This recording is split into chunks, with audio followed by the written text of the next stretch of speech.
Dear students, এবারে তোমাদের জন্য নিয়ে এসেছি মাধ্যমিক 2025-এর জন্য আশাপূর্ণা দেবী রচিত জ্ঞানচক্ষু এই গল্প থেকে খুবই গুরুত্বপূর্ণ প্রশ্ন। এই প্রশ্নগুলো মাধ্যমিকে আসার খুবই সম্ভাবনা রয়েছে। তোমরা অবশ্যই পরীক্ষা হলে যাওয়ার আগে এই প্রশ্নগুলো অন্তত একবার চোখ বুলিয়ে যাবে, দেখবে অবশ্যই তোমরা এগুলো কমন পাবে। যে অতি সংক্ষিপ্ত প্রশ্ন মান 1, এগুলো তো আমাদের চ্যাপ্টার ওয়াইজ টেক্সটটা খুঁটিনাটি একটু অবশ্যই পড়া উচিত, তবুও আমি যেগুলো খুবই গুরুত্বপূর্ণ প্রশ্ন 1 নম্বরের সেগুলো নিয়ে একটু আলোচনা করে দিচ্ছি। তারপরে আমি 3 নম্বর এবং 5 নম্বর প্রশ্নগুলো নিয়ে তোমাদের সঙ্গে আলোচনা করব। তো প্রথমে কি কোশ্চেন আছে দেখো, জ্ঞানচক্ষু গল্পটি আশাপূর্ণা দেবী রচিত কোন গল্প গ্রন্থ থেকে নেওয়া হয়েছে? এই প্রশ্নটা খুবই গুরুত্বপূর্ণ এবারের 2025-এর যারা মাধ্যমিক দেবে তাদের জন্য। এই প্রশ্নটির উত্তর হবে দাগ নাম্বার গ, কুমকুম। এটা একটা খুবই গুরুত্বপূর্ণ প্রশ্ন। তারপরে দ্বিতীয় প্রশ্ন আছে দেখো, তপনের ছোট মাসি যখন ছোট মেসোর দিকে ধাবিত হয়, মেসো তখন কি করছিলেন? 1 নম্বর উত্তর, দিবানিদ্রা দিচ্ছিলেন, টিভি দেখছিলেন, খবরের কাগজ পড়ছিলেন।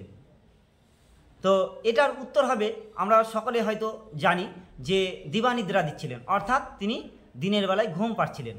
তারপরের প্রশ্ন 3 নম্বর প্রশ্নটা দেখো, তপনের মেসোমশাই কোন পত্রিকায় তপনের লেখা ছাপানোর কথা বলেছিলেন? এখানে ধ্রুবতারা পত্রিকায়, শুকতারা পত্রিকায়, সন্ধ্যাতারা পত্রিকায় নাকি রং মশাল? এটির সঠিক উত্তর হবে সন্ধ্যাতারা পত্রিকা। 4 নম্বর প্রশ্ন, শুধু এইটাই জানা ছিল না, অজানা বিষয়টি হলো কি? মেসো একজন লেখক, মানুষই গল্প লেখে, সে গল্প লিখতে পারে, তা গল্প ছাপা হবে। এটা বন্ধুরা তোমাদের জন্য আমি উত্তর বলে দিচ্ছি না, এটা তোমরা অবশ্যই কমেন্ট করে জানাবে। 5 নম্বর প্রশ্ন, বুকে রক্ত ছলকে ওঠে তপনের, এই বুকে রক্ত ছলকে ওঠার কারণ কি? ছোট মেসো প্রথম প্রশ্নের উত্তর দেখো, এর কারণ কি? ছোট মাসি মেসোর হঠাৎ আগমন, নাকি সন্ধ্যাতারা পত্রিকায় তপনের গল্প ছাপানোর সম্ভাবনা, দীর্ঘদিন পর তার চিরকালের বন্ধু ছোট মাসির সঙ্গে দেখা হওয়া, তার লুকিয়ে গল্প লেখার কথা প্রকাশ্যে এসে যাওয়া? তাহলে এটা কি হতে পারে উত্তর? তোমরা হয়তো সকলেই অবগত রয়েছো, যারা ভালো করে একটু পড়াশোনা করেছো সবাই আশা করছি বুঝতে পেরেছো। সন্ধ্যাতারা পত্রিকায় তপনের গল্প লেখার ছাপার সম্ভাবনা, এটাই হবে সঠিক অ্যান্সার। তারপরে 7 নম্বর প্রশ্ন, 6 নম্বর প্রশ্ন, আমাদের থাকলে আমরাও চেষ্টা করে দেখতাম, উক্তিটির বক্তাকে?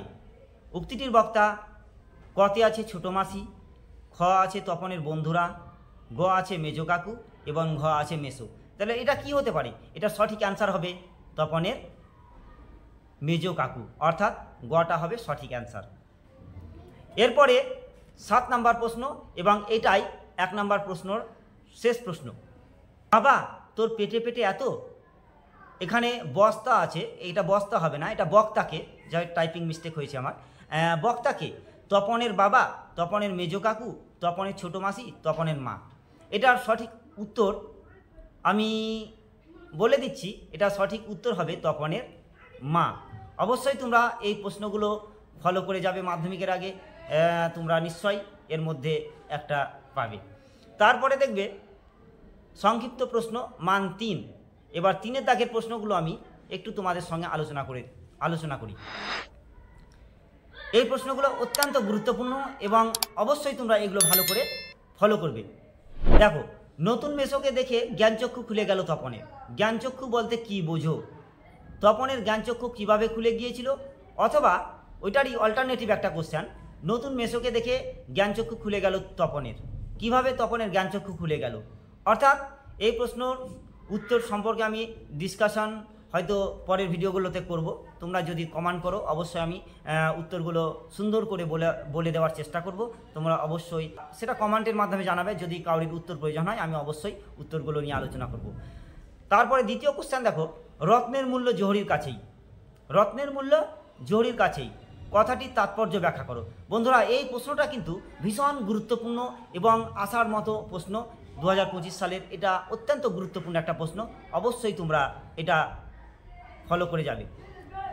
নেক্সট 3 নম্বর কোশ্চেন, পত্রিকাটি সকলের হাতে হাতে ঘোরে। এখানে কোন পত্রিকা কেন সকলের হাতে হাতে ঘুরছিল?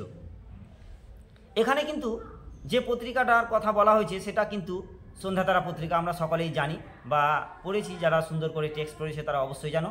আর সকলের হাতে হাতে ঘুরছিল, কারণ তার মেসো যে গল্পটা ছাপিয়ে নিয়ে এলো, সেই গল্প ছাপার যে একটা আনন্দ, পরিবারের মধ্যে যে একটা আনন্দ হলো, সেই আনন্দে হাতে হাতে নাড়াচাড়া করছিল, একজনের কাছ থেকে আরেকজন নিচ্ছিল।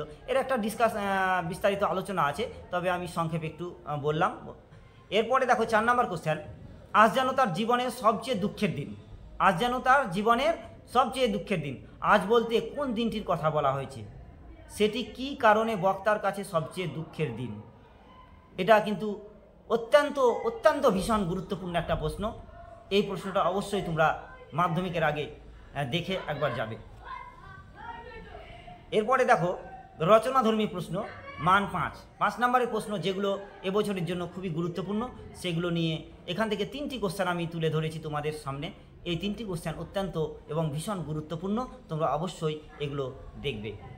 3টি কোশ্চেন, পৃথিবীতে এমন অলৌকিক ঘটনা ঘটে, পৃথিবীতে এমন অলৌকিক ঘটনাও ঘটে, কোন ঘটনাকে অলৌকিক বলা হয়েছে? একে অলৌকিক বলার কারণ কি? একে অলৌকিক বলার কারণ কি? এই প্রশ্নটা বন্ধুরা অত্যন্ত অত্যন্ত গুরুত্বপূর্ণ একটি প্রশ্ন এবং খুবই একটা আসার সম্ভাবনা রয়েছে এই প্রশ্নটি। 2 নম্বর প্রশ্ন রয়েছে, তার চেয়ে দুঃখের কিছু নেই, তার থেকে অপমানের। কার এ কথা মনে হয়েছে? এটা কার জীবনের কোন অভিজ্ঞতার মধ্যে দিয়ে সে এই সিদ্ধান্তে পৌঁছেছে? অর্থাৎ তপন কি করে বুঝতে পারলো যে তার চেয়ে দুঃখের কিছু নেই, তার থেকে অপমানের কিছু নেই?